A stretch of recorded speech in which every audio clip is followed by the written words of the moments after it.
Hey everybody, how you guys doing? Thanks a lot for showing up. Holy crap. Thanks for coming out to League of Legends Design Panel. Are we there yet? And I've been waiting to say that all day.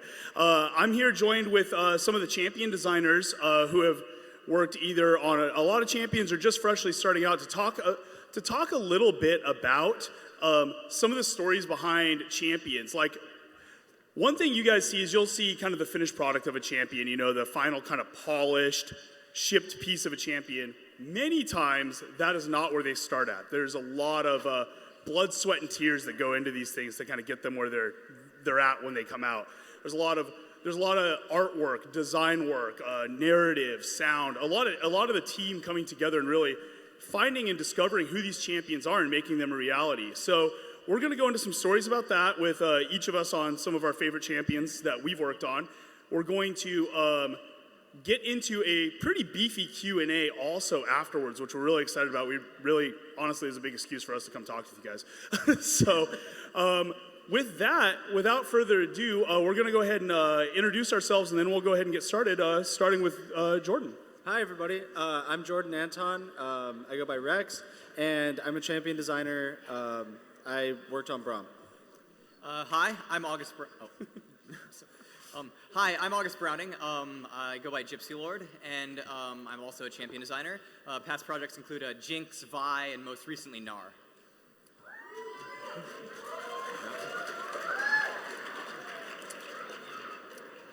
Hi all, I'm Andre, also known as Medler.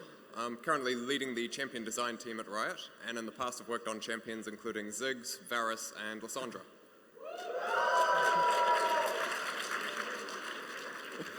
Hi, I'm certainly T. I've worked on Darius, Zyra, Thresh, Yasuo, and Callista. Thanks for coming today.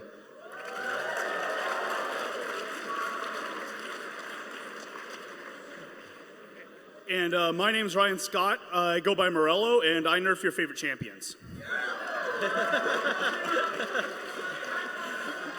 That is the first time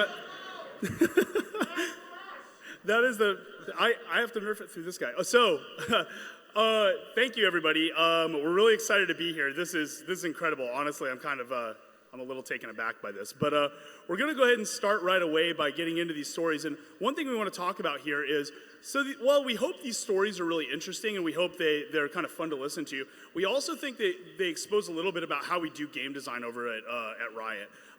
A lot of these champions both have the interesting anecdotes, but what we really want to also focus on is, what do they tell us about how do we design champions? What lessons have we learned, and what does it tell us about how we should learn from each of these experiences, both their successes and failures? So we're going to go into that a little bit without it being super dry, just like I made it. So I think Jordan's going to go ahead and start us off. He worked on Braum, and he's going to go into some of the nitty-gritty about that.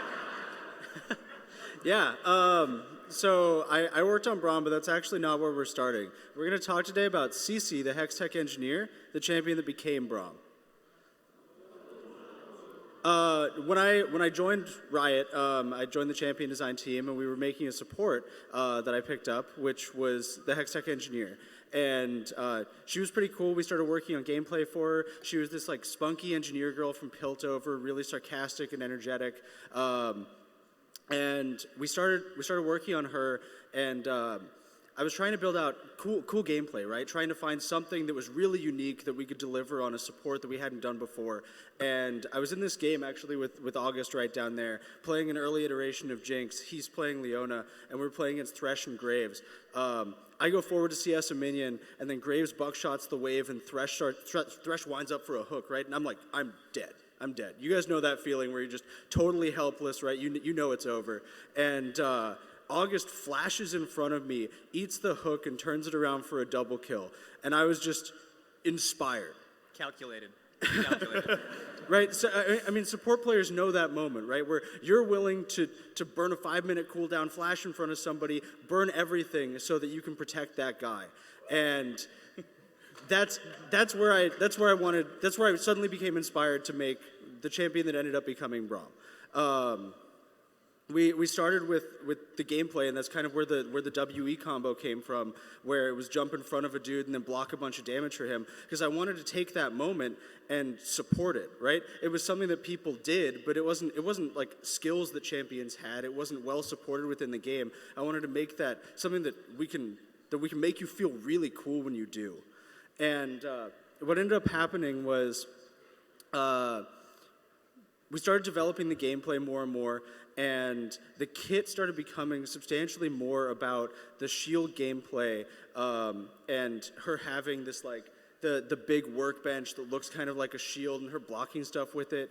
And we realized we weren't really trying to make an engineer anymore. We were trying to make the coolest shield champion that we could.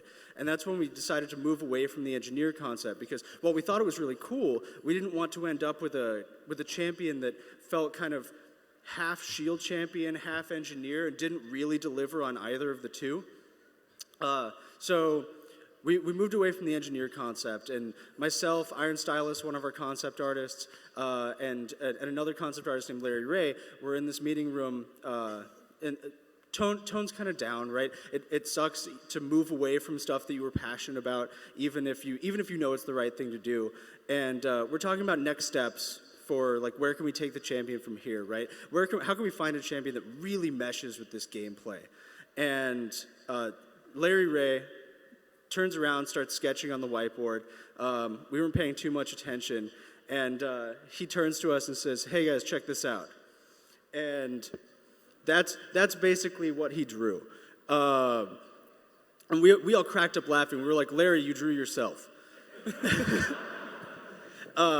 But he was like, "This is the champion," and we talked about it for a couple minutes. We were like, "Yeah, this is something that's really awesome that we can work with, right? This totally over the top, exaggerated body type."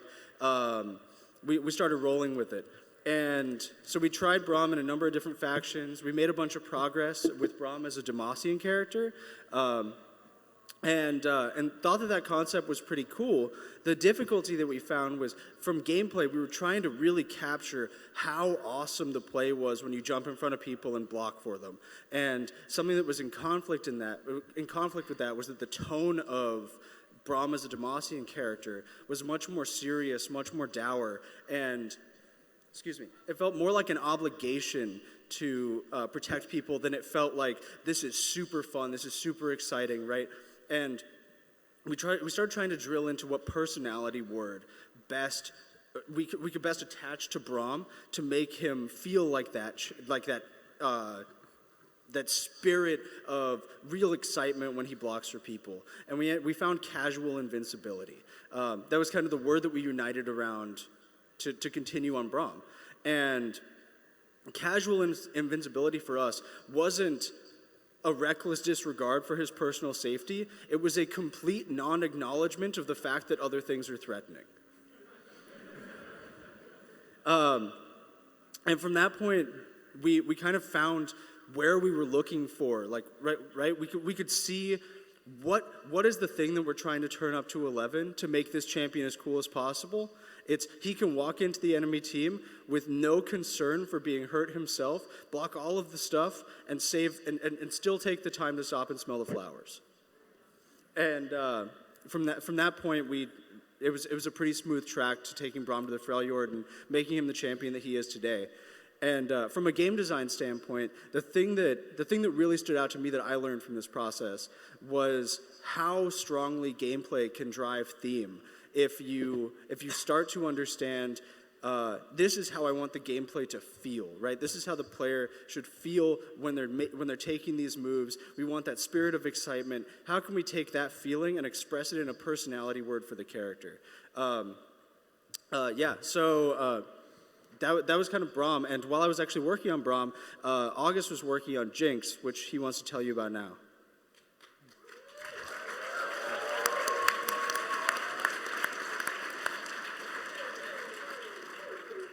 Yeah, so I was working on Jinx, and I'm going to be talking about her today. The big point I'm going to be trying to get across is when you're working on a champion and designing them, you always want to constantly evaluate what is good about that champion. What do you think is compelling about the concept you're making, and how do you build that up and make it better? And then what things on the concept aren't really working out, even if you liked them at the start of the process, and maybe they're just not really supporting that initial idea that you think is really good, and maybe you need to trim them. And so, yeah. When I started at Riot, a fresh-faced new champion designer, it's like, oh boy, I get to make champions. He actually did that in his interview. Yeah, it was really exciting. So I was taken to the champion board, and we had a concept wall at the time, and said, oh, well, who are you interested in here? And two concepts really drew my eye. One of them was Vi, the Piltover Enforcer, and she ended up being my first champion. But in the background, I was always thinking about the second concept, which is up right here, Psycho Arsenal, as she was named at the time. This was drawn by Katie D'Souza, Riot Tea Time Jinx, and eventually became Jinx. And the reason I was so drawn into this Psycho Arsenal character was twofold. One is, I saw those guns, and I had this design fantasy of making ranged Udyr. I wanted to make this character that if you push Q, you'd equip your rocket launcher, and that's a cool attack, and W is your shock pistol, and that's a cool attack, and E is your bow and arrow or whatever, and that's a cool attack. This idea of this stance-swapping AD carry that feels like Udyr, except with ranged weapons, which is probably totally balanced. And then the second thing that I thought was really cool about the character is in that concept on the right there, that expression, that crazy face, the wild eyes, the flowing pigtails, like, that personality spoke to me. I was like, oh my god, I know who this is. She's excited and she's manic and she has these guns that she treats like tools and loves blowing things up and she likes Skittles and explosions. And it just clicked. And so I started going to concept meetings trying to get this character pushed forward, and we ran into some initial problems. One of them was, well, she is really interesting and a cool character. She actually looked like a lot of other characters in League of Legends. She had the same body type as like Miss Fortune, Janna, Katarina, kind of like that standard female body type for League of Legends at the time. And so she felt like very similar to them. And on top of that, we said, oh, we want these really cool weapons, this feeling of different guns, but she kind of just had kind of the same guns as everybody else. Like, she's got like dual pistols or dual Uzis in that concept, which is like Miss Fortune has that. She had this shock rifle, which is like Caitlyn had that. So we weren't getting this super unique space, although we knew there was something there. And so bring it back to that original point that I made. When you're looking at a character, decide what is good about them, decide what you really like and want to build up, and go hard on that, and don't worry about the other stuff that maybe isn't as important. So myself, Katie D'Souza, a few other designers and concept artists got in a room, we talked about it, and we said, well, what is really good about this concept? What is there? And we thought of two things. One is this idea of different weapons. We thought that was really compelling. And then also this idea of this crazy expression, this crazed, manic, fun-loving girl. And so we were like, well, let's take it to 11. Like, a crazy character like her is going to be kind of absurd, so let's make her a bit more absurd. And so we thought of like, well, what if we made her like really, really skinny and really like small, but then she's got these ginormous guns that she has no right to be carrying around on the battlefield. Like, it's like you'd expect Garen to be carrying those things. And we ended up getting this in-game concept from Katie right here. And that's when she really clicked for us. We were like, whoa, she looks so different. Like, she's this new silhouette that we haven't seen before, and she's got these new guns that we haven't seen, like this minigun and this rocket launcher. That's really exciting. And she really clicked, and we were like super excited to make her at that point. And so going off of that, I started scripting up the ranged Udyr kit with all these weapons that she had, and I kind of realized at this start, like after a few playtests, that it wasn't really working. And the reason is that, yeah, she got to switch to her minigun, and that felt good, and she got to switch to her rocket launcher, and that felt good in her shock rifle, but she didn't really have much moment-to-moment gameplay. She didn't have that manic feel to her, partially because when you make a ranged Udyr, it turns out you can't put much power in the actual button presses because she's ranged Udyr. So, like, imagine if that guy had a ranged basic attack. Oh, scary. So we kind of like said, okay, well, what's good about this? What's good about ranged Udyr? Oh, the feeling of having these different guns and these different basic attacks. So we kept that, and that became her Q, switcheroo. And then we opened, and that allowed us to open up new spaces on the kit for new spells. She had Zap. She has these ridiculous flame chompers that, like, for some reason bite you and then explode into fire and snare you on the ground. And then this giant rocket that she snipes you with. Why is she sniping with a giant rocket? That's crazy, and that's great. That's Jinx. And so we got there, and And then we had their kit, but there was one problem left remaining, and that was we'd captured the feeling of these different weapons. We'd captured some moment-to-moment gameplay and some excitement around the button presses, the different abilities, but she still didn't feel all that crazy, all that manic, all that excited. And because I kind of made a sniper kit, a kit for a sniper, all these long-range guns and stances. And so we were kind of feeling sad about that. And then one day, Blake Smith, Jinx's QA at the time, came up to me and he said, "Dude, your passive sucks." And I was like, "What do you mean my passive sucks? She gets 20 movement speed whenever she kills a minion." And he's like, "Dude, that sucks. Here's what it's got to be: 1,000 movement speed on champion kill for 2 seconds." And I was like, "Blake, that's crazy. She'll be out of control. She won't be able to control herself. She's moving so fast." And he was like, "That's the point." And he was right. And so we put it in the game, and we knew it was working because one of the first few playtests she had, she killed a Thresh with her rocket launcher, used the movement speed boost, which she didn't have time to really think about because it only lasted 2 seconds and it was so big, to equip her minigun, dive into the enemy team, murder their AD carry, and then she got another speed boost at the same time that she got hasted by an allied Nami, lost control of her character, ran into a tower accidentally, and died. And it was like, that's her. That's Jinx. That's what it should feel like, that manic, edge of your seat gameplay, that you don't have time to think about the passive when you get it, you just have to act. And that's who we felt that is. And we had her, and we polished her up, and eventually we released the character you guys know and love. And that's the thing, is just when you're thinking about a character and you're thinking about a design, always be like, well, what are you trying to deliver? What's important? Oh, the feeling of different weapons, that crazy expression, that crazy gameplay. And then build that up, well, trimming off the things that you don't think you really need. And you'll get a really resonant character from both art and gameplay and theme. And in fact, Andre, resonant. And Andre also worked with some of this on his first character, Ivan. Cool, thanks, man.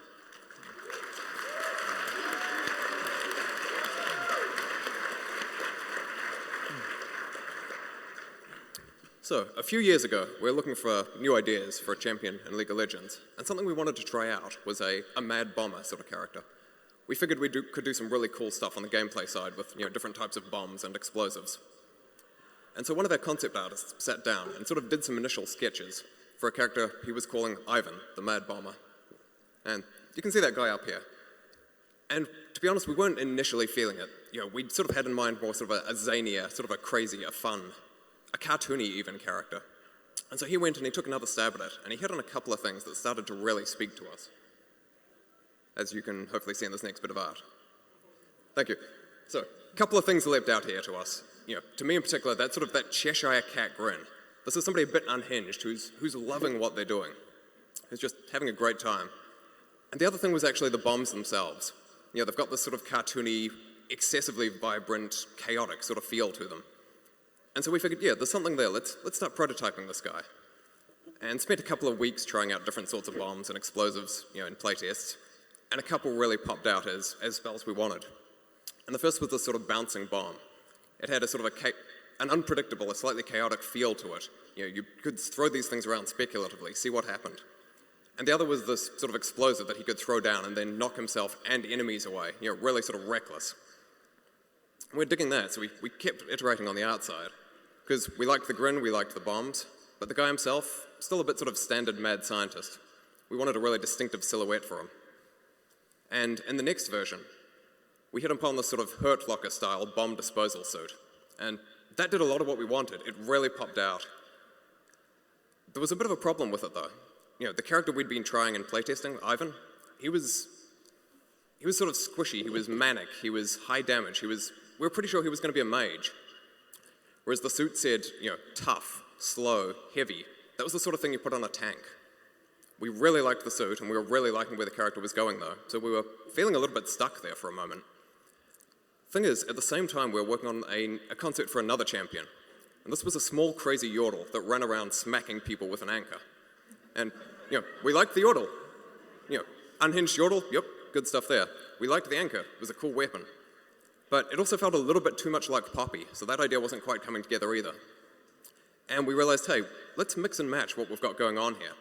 So we took the anchor, and we put that with the bomb disposal suit, And really quickly, that became a diving suit. And almost immediately, we had Nautilus, and yeah, we're loving him. We then took the bombs and put them with the Yordle, and that was also a really natural fit. Yordles have that crazy, unhinged, lack of long-term planning thing anyway. Spoiler. Yep. So there's stuff in that suit. That's what's in there. Yep. So, yeah. And we put those together with a Yordle, and almost immediately we got sort of an early version of Ziggs.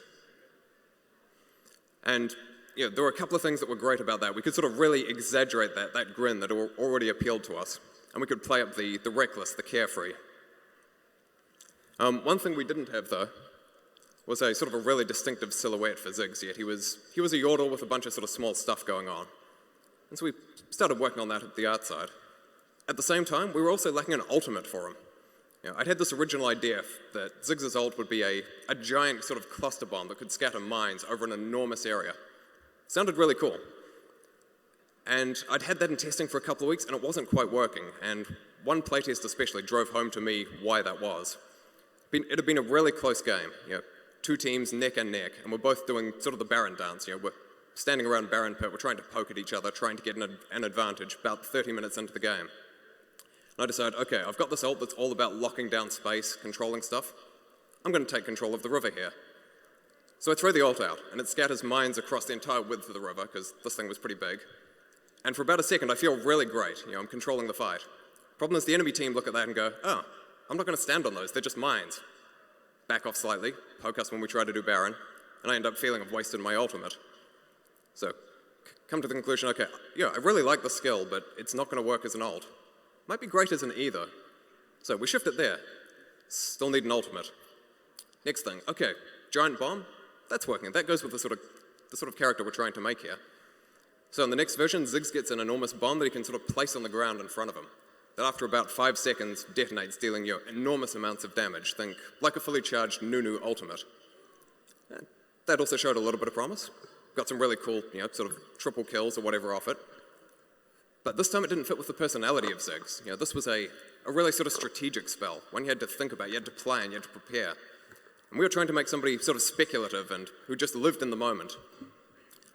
And so Ryan and I sort of sat down and we did some brainstorming and realized, you know, we need to take this a bit further, go sort of full Saturday morning cartoon here.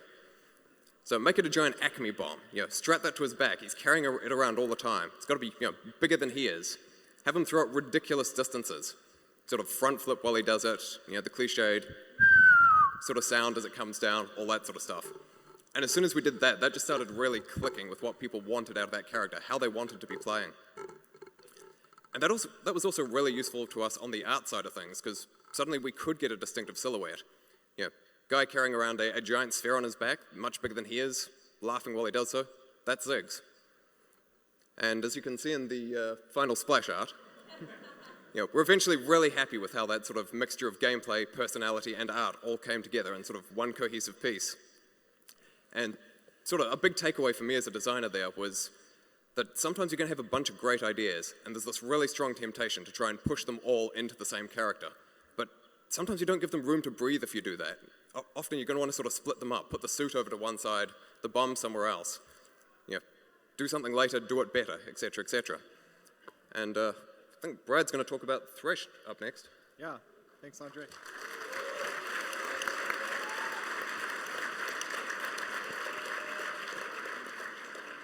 Gosh, Thresh was really easy visually compared to these champions. He changed very little from his concept art. He just was a home run off the bat for me personally in that regard. But what I want to talk about today is, a lot of these stories have been about champion design as sort of this journey to uncover the true champion that was there. But a lot of what we do is questioning our own assumptions, interrogating ourselves about what we're trying to make. And that's an area where the team is really helpful in terms of trying to get you back on track. So I'll talk about some of that as it relates to Thresh. When I started working on Thresh, he looked to me like a fighter, and that got really into my head. I imagined him as a jungler or a tank. He has these sharp weapons and is a pretty imposing figure. And so the paper kits, the kind of almost like detailed designery tooltips that we write for champions before we implement them, we're all focused on jungle and top lane, giving him the ability to function in that sort of solo skirmishy environment. And it's kind of trite to say that some people are married to their work, but if you walk around Riot, you may pass an engineer and they'll have a picture of their family on their background or on their desk. If you walk through the design pit where we all sit, all the designers have the champion who they're currently working on as their computer background and images of them everywhere because we're thinking about that all the time. And so Zilius, our VP of game design, was walking through the pit one day, and of course, he saw this art of Thresh up on my computer background. And we chatted for a while, and then right as he was leaving, he just pointed and said, have you thought about making him a support? And then kind of, flew off.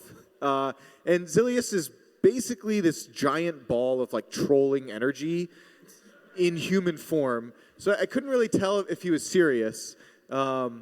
But after thinking about it, I found myself about 2 weeks later sitting again at my desk looking at this picture of Thresh and thinking about him in the support role and really liking it. And so another 2 weeks after that, I had a full kit for him that I had implemented and put in the game, and it was time to do playtesting. And of course, being an eager young designer and be confident in my abilities, it's not like I made Thresh a support. I was like, well, Thresh will do all of this. He's going to be a jungle top support, and people are going to have fun with him everywhere. Worked out so well for Lee Sin. Yeah, at least Alistar has been really healthy for the game in both roles. So we do 2 play tests a day in the champion design team. One in the morning, and then you play a full game, collect feedback, and you make small changes designed to respond to that feedback. That's what we mean when we say iteration. And then at 5 p.m., you play test again, collect more feedback, make more changes, and when you're done, you go home and get ready for the morning, where it all happens again. And so in the morning playtest, Thresh is being played in the jungle, everything from my perspective goes really well. Thresh killed everyone, so I'm like, yeah, people are getting it. And I go up and talk to collect feedback after the game, and Riot Chun, a really solid player who is on our life balance team and very rarely participates in design playtests, runs up to me, and I can tell that he is just bewildered. He has no idea what was going on. So I'm like, Chun, slow down. Let's just write down what you felt. And he tells me this story that it's like, it came from the darkness. It grabbed me and pulled itself to me, and it locked me in this box. And then a Garen flew onto me spinning, and I died. And I was like, yeah. But, he was like, there's no way you can make this kit function in the jungle. I just had no way of understanding how to play against that. And when, a challenger level player is telling you that, it should be a sign for concern. But of course, I just wrote it down and was like, well, I'm going to solve that over lunch. And so I didn't solve that by the next playtest, but we tested Thresh at support in the afternoon playtest, and Coronach, Stephen DeRose, another champion designer, was playing him there. And so, after the playtest, I was talking to Steve about how he felt, in particular about the W, Thresh's Lantern, which is already on the kit. And I was like, did anyone click the lantern? How are you making use of that? And he's like, well, Brad, what does this ability do? And so I explained it to him. At the time, it created a dot zone around the lantern. It was like the fire spilled out of it. And it was really good for jungling or clearing minion waves, in addition to saving your allies. Those 2 things overlap. And so he's like, so I just threw it on my enemies all the time because it's this damaging spell. And then, of course, no one could click on it because it was really far from them. So I just kind of nodded and wrote that down. And he kind of got that I wasn't seeing what the problem here was with the design. And so very quickly, we set the feedback session aside, and he pulled me over to a whiteboard. And he said, well, let's brainstorm some abilities that would function with this to make it work in both cases, to make it more harmonious. So I was still thinking about Thresh in this kind of offensive mode. He needs to clear the jungle, fight people in a solo lane. So I start throwing out these ideas. It can be if an ally touches it, they leave soul fire behind them, and so Thresh can play like Singed, or if an ally grabs it, they paint a line of fire on the ground. And he kind of dutifully wrote it down, but I could still he was still leading me. So like, okay, if you're standing in it, you get Blade of the Ruined King on your auto attacks. And I could tell he was still leading me, but it was confusing because I was like hitting these home runs with my ideas, right? So eventually he just writes down shield. And I was like, and he started pitching the idea, it was like, hey, what about, this brief duration shield? If an ally is in need of being saved, right, this will give them the time to think about the lantern and click on it, something we were worried about because it's not like other previous abilities. And if someone's coming into a fight with you, right, this will give them the ability to play off aggressively and have this advantage. And so from that, we started talking just about Thresh as a champion, where he might fit in the game and how his abilities could be put to best use. And Steve really showed me that it did make more sense for this kit as it was at that time, and as kind of it seemed to be trending from our conversations to fit more in that duo lane role, working with someone else to achieve those kills. It was a super helpful conversation to me. And those are the sorts of things that really happen on a day-to-day basis, where your champion, your own conception of your champion evolves through other people's, giving you their insights as to what the champion could be. And I think, that's something that Morello has always done a great job of, is helping us to see the champion as they could be and clearing away some of our own preconceptions that just build up over time when you're working on them. Ryan, you want to talk? Yeah. Thanks, Brad. So the thing, please, Brad, everybody.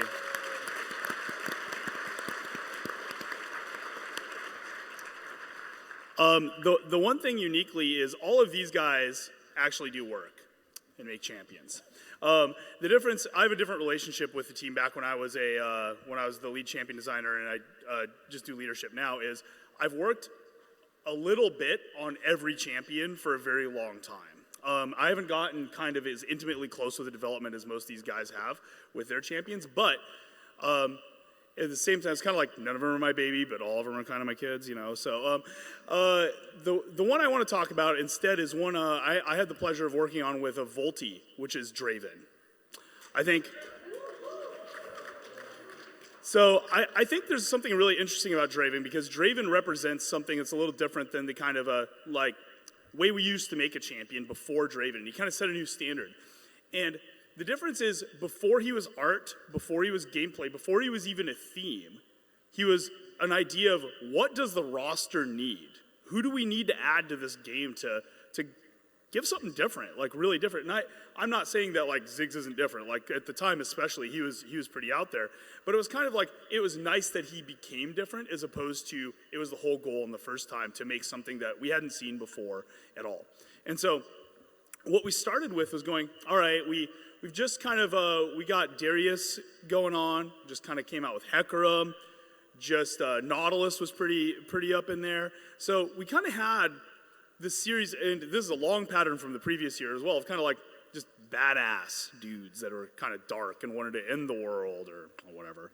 And these are cool guys, or have revenge, there's like 7 of those. But these are cool guys, but it's kind of hitting the same beat, right? What can we do differently here about the character archetype? So we went through it a little bit and we go, all right, where can we go? Where can we go with this? We're like, who we don't have is, let's try something a little bit more self-aware, maybe.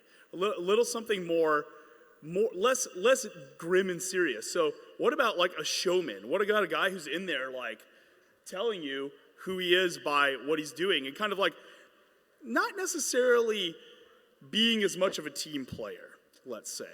And making it all about him, because in his mind it is all about him, and maybe he's not wrong. So that was kind of where we started. We were like, that is a character we absolutely did not have before that. So we got really excited about that. What happened is this strategy of who are we making and why informed every single decision we've made on Draven since then. I'll get into that a little bit. The first of it, this is actually the first piece of concept art for Draven, which is incredible because Owen Colgan, who is the concept artist, basically said, I'm going to go make some WWE son of a bitch. Like, this guy's off the top rope. He's out there grabbing the mic from whoever's talking and telling you what he thinks. Like, the big fur on the back, everything just, this guy isn't subtle about who he is, right? And we thought that was a really cool thing. So with that, we were like, okay, what we had here is instead of, I think very opposed to what Brad's, not very opposed, but very different than what Brad said on Thresh, we actually did have a block of stone, and we had to find Draven inside of it. We didn't make Draven. Draven was already there, right? And we just had to go get him. So, you heard in Jordan's story about Braum, like, oh, hey, we started at this engineer chick, and then we had to go into this, like, this mustache man, essentially, that's shorthanded a little. And there's always that phase in champion development where you go from kind of, here's what our starting assumptions were, into okay, this is the guy. Okay, we know what we're oriented on. We know what we're trying to make, and we know what success looks like. We know how we've done our jobs, and when this champion is good, when it looks like blah, whichever champion it is, right? For Draven, we were kind of in that phase. We're like, oh, is he a narcissist? Is he like a gladiator show-off? Is he like a rock star? Like, maybe a little of all of these, and I think the final Draven is a little of all of these. And we couldn't get right to that nucleus of who he was right away, though. And Scribbles, Alex Yee, he was a writer on the Draven team, and he just walks up to the board. Nobody, doesn't even say a word. Is like, I imagine this out of like something like The Godfather. It's pretty crazy. It's probably my memory more than anything. And he just writes up there, "Welcome to the League of Draven." That was when Draven came out of the block of clay. Like, he just popped out and he's like, "That's right, motherfuckers, that's me." And we're like, "Yeah, that's you. Okay, we get you. We hear you, dude." And so from that point, now that we knew the goal, we knew the personality now, and we had that kind of orientation of, okay, how do we make that guy? Every single game design decision after that is super oriented to that. So the weapons were a crazy thing, because we had this guy called Axe Thrower, and whenever we talk about a champion that's like Axe Thrower or I don't know, Fish Girl, actually Nami's thing for a bit. Those are just like the kind of like, all right, we have some gameplay idea or some core idea, but we haven't fleshed it out yet, right? Axe Thrower was us trying to figure out how to make axe throwing gameplay kind of interesting as a ranged guy, but he was super soulless at the time. Like, he was a lizard once, and then there's this time he's like had a axe cannon on his arm. This is all over the place. And cool ideas in there, but they were kind of soulless because they didn't have the personality yet. Like, they were just kind of like methods to deliver axes to faces. And so we took that, and Volti was looking at that and goes, hey, what if we use Axe Thrower's gameplay concept start on this Draven dude? I was like, okay, so we started experimenting with that. Owen, the aforementioned concept artist, goes, I'm going to take those axes, and they're not going to look like axes. They're going to be the most ostentatious, unfunctional, why does this exist, what the hell version of an axe you've ever seen, because this dude's a show-off. He doesn't want to throw an axe at you. He wants you to know that he just threw that at you, and he wants you to know how cool he was when he did it.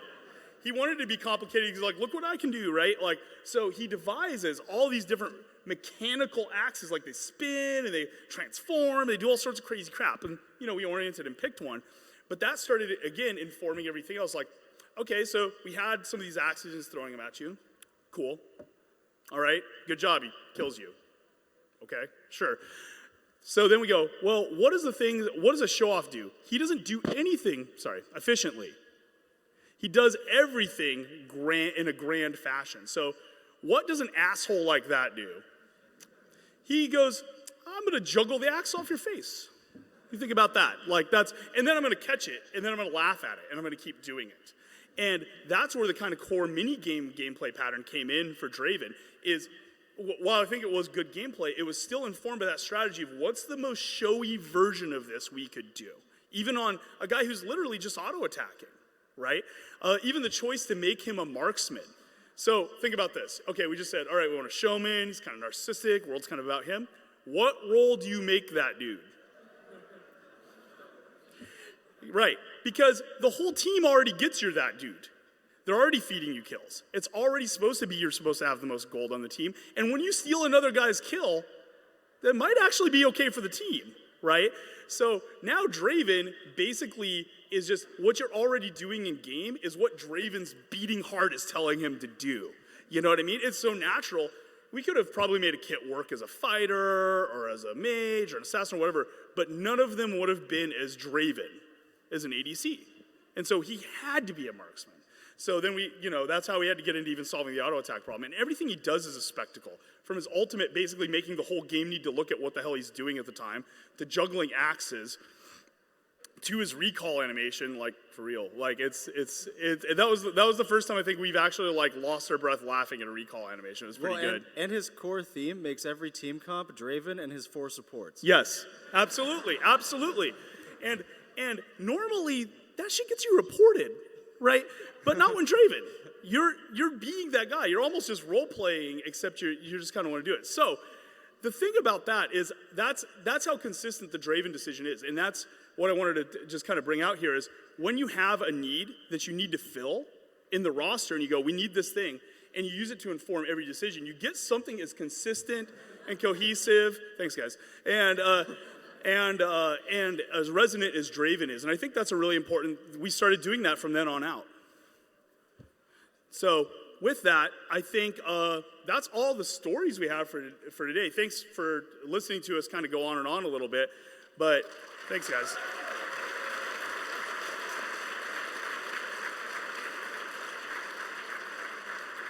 But now, I want to get to the part I'm actually most excited about, and we actually been talking about this all day. We're pretty stoked. Q&A time. We want a lot of time to speak with you guys about Q&A and just have a cool conversation. So what we're going to do is, yeah, that's original concept art. Go ahead and line up the mics. That's on. Everybody, please, for the sake of time, there's a lot of people who want to ask questions. Please no two-parters. Let's just do single questions, and we'll try to answer them as best we can, but let's make sure a good number of people get to speak, please.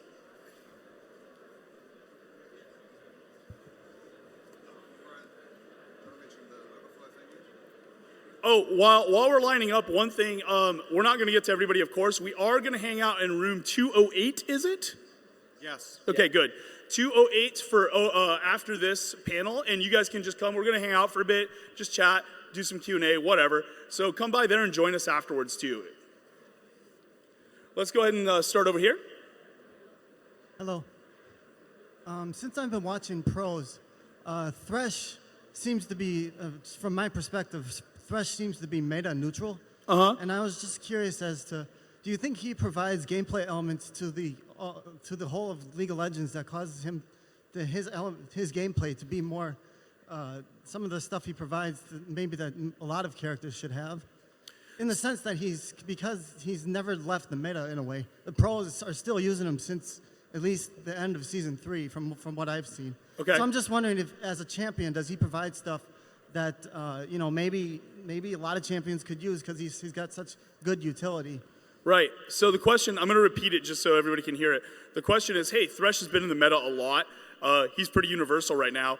Is he providing things that basically make him basically so strong that you could never not pick him? Is that your question? Right, yeah. Kind of similar, same thing with Rek'Sai. Rek'Sai, even though she's brand new, it seems like Rek'Sai provides stuff that maybe could be used like throughout the, like maybe even stuff that maybe like similar to a summer. Right. Well, go ahead. I'm gonna be a scumbag and make certainly T answer that. Great. Yeah, I mean, I think it's difficult to determine whether Thresh is just overpowered in competitive or whether, like, the particular thing he brings, like, happens to be widely useful at all times. I would lean a little bit toward just overpowered. But I do think that it's true that, like, over time, things that seem to fill in a large number of compositions should probably not be things that are particular to an individual champion. Otherwise, like, picking that champion isn't really telling your opponent or even the viewer anything about the experience they're going to start watching. So I think Thresh, to me, fits very neatly into, like, pick compositions where you control vision, catch someone out of fog of war, and not so neatly in, like, siege or poke type things. And I think emphasizing those unique elements, those elements of his kit that fit within poke, for example, the Q, and de-emphasizing the uniqueness, I guess, and spreading around some things like the ability to give allies access to some mobility would be great. And our next champion, Bard, is actually a support who can give a different form of mobility to his allies, the ability to traverse walls. So I think we're trending in that direction. Thank you for your question. Thank you. Let's go to the gal in the master scarf. Okay, so my question's kind of about the lore base. When you're designing a champion, at what point do you start thinking more about the lore for the champion? And do you ever pull from lore of existing champions for them? So the question is, okay. So the question is, when do we start thinking about lore? Do we pull lore from other existing champions, and how does that come into the process of making a champion? Yeah. I can get this one. Okay. It honestly depends on the champion. Some champions, for example, Oriana, were made purely from a mechanical standpoint. Zephyrus, her designer, was like, I want to make a girl with a ball. How will that work? And then we attached lore to it after the kit was done. But other champions, like, for example, Vi, start very much from more of a thematic or a lore concept, where when I started working on Vi, I didn't really have any kit ideas, but I was told, well, she is kind of like bad cop to Caitlyn's good cop, and she is kind of reformed, and she used use these gauntlets to bust open bank vaults. That's why it's cute, called Vault Breaker. And I used that information to kind of inform how I wanted the kit to feel, in terms of, oh, well, if she's a cop and she's if she's a cop, she probably wants to run you down and arrest you or something. So how does that work? And stuff like that. So it really just depends on where the champion starts. Some champions can come from lore, some champions come from gameplay, some champions come from, we need a jerk who throws axes at your face. Thank you. Thanks. Hi, guys. I think that one of the things that we all really love about League of Legends is that every new character brings some type of new mechanic that makes us want to come back and learn it and adapt our play styles. My question is, have you guys ever had a mechanic that you really wanted to work into a champion that just didn't seem to work out? Or a mechanic that isn't actively in the game that you'd love to work into a future character? So, I'll take that one, Nick. the question really quickly, I just want to make sure everybody hears it, is there ever been a mechanic we've wanted to put on a champion that hasn't fit, or a mechanic that we just want to put in the game and haven't got to? Medlar's going to answer this. I'm going to answer it with the shortest answer possible every time. Yeah. But Medlar So, wants one. happens a lot of the time. To give a recent example, actually, when we were working on Rek'Sai originally, we had this idea for an ultimate where she'd dig a giant tunnel and all of her allies would be able to go through it. And we decided, okay, that doesn't actually hit on what we really want for a burrowing character here. We want them to be sort of building a network of tunnels, not just one occasionally. But we really liked the skill. And so when we got around to looking at Bard, particularly since he was a support, we liked that whole team utility thing. It seemed a really natural fit to bring that back. Another skill that we haven't found a good fit yet for, but would love to do someday, and this was actually one that was on Fizz way back in the day. He could put these sort of little trampolines down on the ground, and anybody that ran over them, if they were an ally, they'd sort of bounce forwards, do a little sort of jump, could go over terrain, you could chain these things together. If they were an enemy, they'd get knocked up into the air and stunned briefly. And we've sort of tried that skill on 3 or 4 characters so far. We've loved it every time, but it's never been right for the character in question. So, someday yes, right now, not so much. Early on, when I was working on Engineer, we tried that skill again. It still hasn't happened, but it's an idea we keep going back to. Made Jinx really strong in playtests. Yeah, we tried it on Lulu too. Cool. Thanks, guys. Thank you. Hello. Hello. So when you're designing a new character or new skin, is there ever a theme or a technology that you don't think would necessarily fit the world of League of Legends or Runeterra? For example, before Lucian, I didn't think we were going to see modern guns, and then Lucian came out, Jinx had a machine gun. Is there anything that doesn't fit League of Legends Runeterra? Yeah, I'll probably do this one. I think we can give you a little bit of an answer on this. Since we're not part of the narrative team, we have, I think, more of our opinions than the actual, how we make the decisions about it. Mm-hmm. There are things that don't fit in the League of Legends universe. I would say, we probably wouldn't have the Enterprise, for example. It's a very exaggerated thing, but there are definitely things that are outside the bounds of what's appropriate for League of Legends. One of the things I think is beautiful about League of Legends is it can take on a lot. And the nice thing about skins is skins are actually, by default, non-canon. So we can make, the Lucian skin be kind of really, really kind of modern and kind of, or even postmodern, without having to go, okay, now we have bullets and guns and incendiary devices everywhere in League of Legends. Then when we do make a lore skin, we can actually say, okay, that is a lore skin. That's actually to kind of show you an alternate reality or an advancement of this character. So for skins and champions, we tend to divorce the idea a lot. But to answer your original question, yes, there are certain things that are off limits for League of Legends.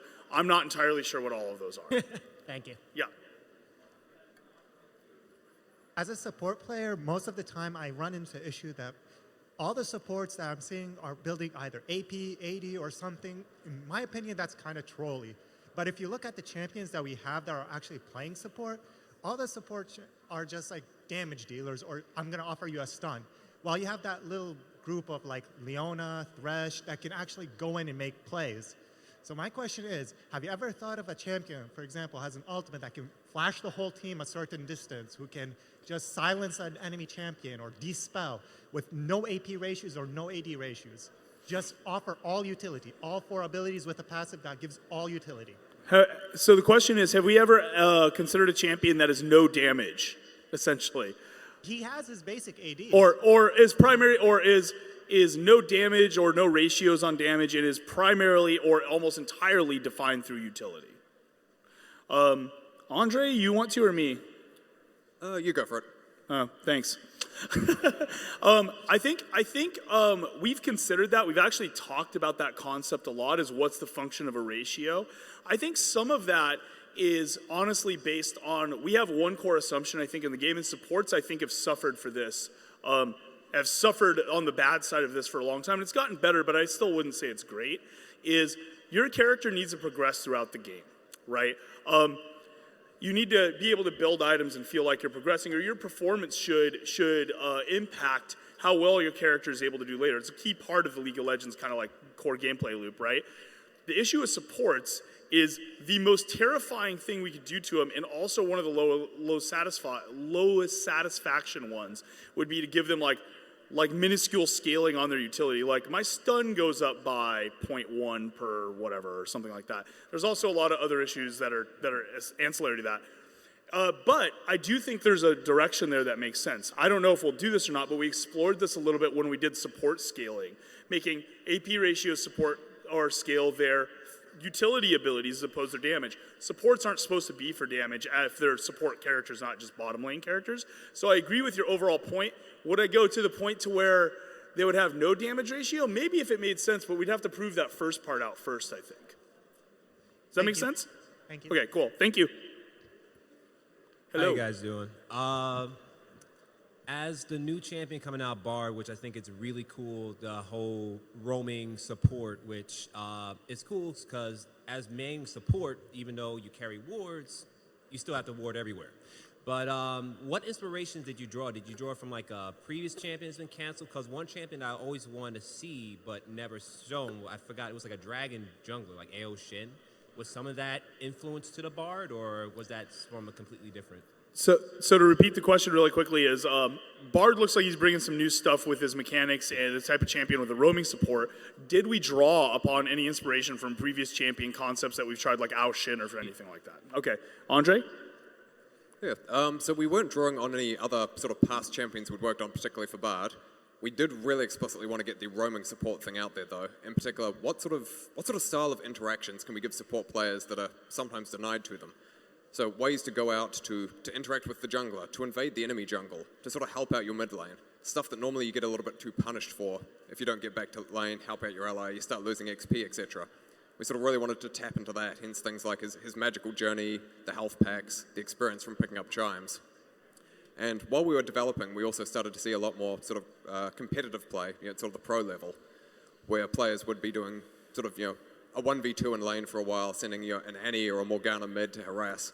That sort of stuff we found really encouraging in terms of, that's the sort of space we'd love to see Bard in, but in a way that's not just defined purely by damage. Get a bunch more utility in there. All right, thank you. Thank you. Hello. I've noticed until Thresh, there's never really been a champion that can pull an ally, but that was very consensual. And then Callista came where she could force it. And now you have Bird who can basically Zhonya's everyone. So are we going to see more of involuntary teammate movement in future champion design? And how do you balance that against the potential Jerv and the Forsen of your team? Okay, let me make sure I understand. The mic was a little weak on that one, so I want to check. So before Thresh and now continuously with Bard, there's champions that, or in Callista, there's champions now that can move other champions more freely. That's been a mechanic we've more and more used. Teammates specifically. Teammates. Is there more of that expected in the future? Is that your question? Yes, and how do you prevent the Jerv and the Force scenario where they're helping? The Jarvan the Force scenario, what? Where they're helping. Oh, where they're helping. How do you make sure that they're not just boating everybody over? Yes. I will let one of the other guys answer this one. I'd love to answer this.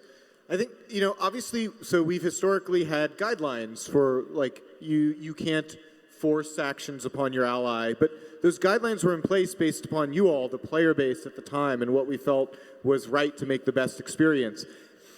As you continue to play League of Legends more, as the environment of gamers experiencing League changes, we need to update our guidelines. And so we take calculated risks to see what people will enjoy and what will work. And I think you're right that Callista and Bard are aggressive risks taken in this line.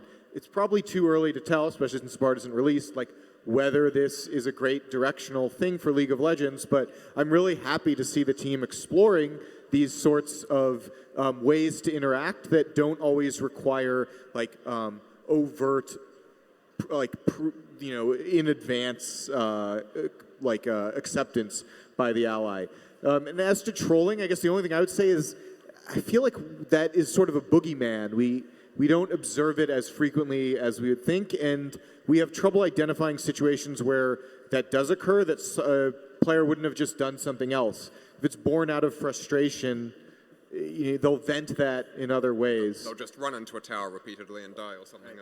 And I think the point you made about the inadvertent misuse, it goes to, we want to avoid creating frustration more than we want to avoid giving someone someone who is frustrated a way to do something bad. And so that just goes to deft or well done design to minimize the existence of that. Delays, telegraphing, that sort of thing. Yeah, thank you. Going back to the effects that move an ally around, the other thing we've generally found pretty helpful there is leaving some of that control with the ally. So for Callista, for example, Callista chooses when she pulls her ally to her. The ally then chooses where they go, how they fire off. So sort of playing up that partnership thing. It's not just one person being controlled by another, it's the two of you working together. Thank you very much. Thank you. Okay, so everybody in this room is thinking about this right now, and people at home, Kassadin, he needs a rework, but until then, he's been nerfed very heavily, and I would like your mindset on that, Morello. So this is really unfortunate. This is going to sound like the worst thing, and it kind of is. I actually am not really up to date on what's going on the 5.4 stuff. I was kind of surprised on the range nerf myself, but I know Medler has a lot more context, so I'm going to let him go with this one. Yep, so short version, we nerfed Kassadin a lot more than we intended to. We're going to be putting a bunch of power back into him in patch, I think it's 5.5 or 5.6. Not going to just sort of revert the exact changes we made last time. We do feel that going 700 units directly onto somebody was a bit unfair. We do want to give them some of that mobility back, sort of some longer range on the ult, and also shorter cooldown at lower levels, possibly lower mana cost is the sort of stuff we're testing out. And a bunch of stuff for Veigar too. Yeah, same sort of deal. Hit him too hard, going to reduce the delay until his stun triggers, and something we're playing around with we think has a lot of potential, particularly to sort of play up the trap people in a cage feeling, is making it so that his cage stops, dashes, and jumps when they get to the edge of it, so that rather than jumping through it, getting stunned and continuing to move, people will jump, hit the wall, and just stop right there, so you can drop a meteor on them.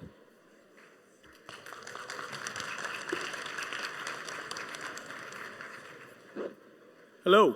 Hi, my name is Officer Diddles, and my question is, one of the most important things to a champion is the lore, the story. It's what gets us into the champion.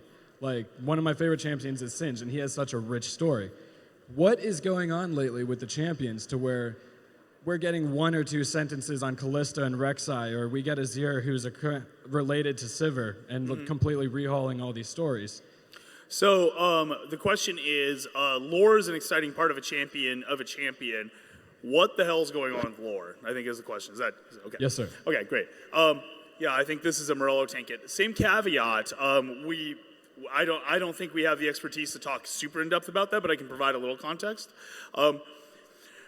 So one of the things I think that we need to take responsibility for on the lore front is we want to do better on lore. Okay, cool. I think that's something everybody could agree on, even from back when we were doing more efforts to try to put lore out there. We have, however, done something that I think anybody who's really interested in lore obviously feels very bad about, and I think is a valid way to feel, which is we've removed what we used to have without replacing it with the new thing or having it within a reasonable time frame, and that gap is painful, right? That's something I do think we recognize and I think does suck. There's things, which is the worst thing I could ever say, but there are plans for us to reinvest into lore. Those plans have taken, I think, a lot longer than we expected them to, and since we had stopped efforts on the previous stuff we used to do, that gap is becoming a gulf, and I think that's a big problem for us right now, and I hope it's something I wish it was something I could give you more context on and had the expertise on, but it's definitely something we recognize as a problem too, and I understand how you feel. Would you like to hire me to write the lore? You could apply, and if you are good at it, we will.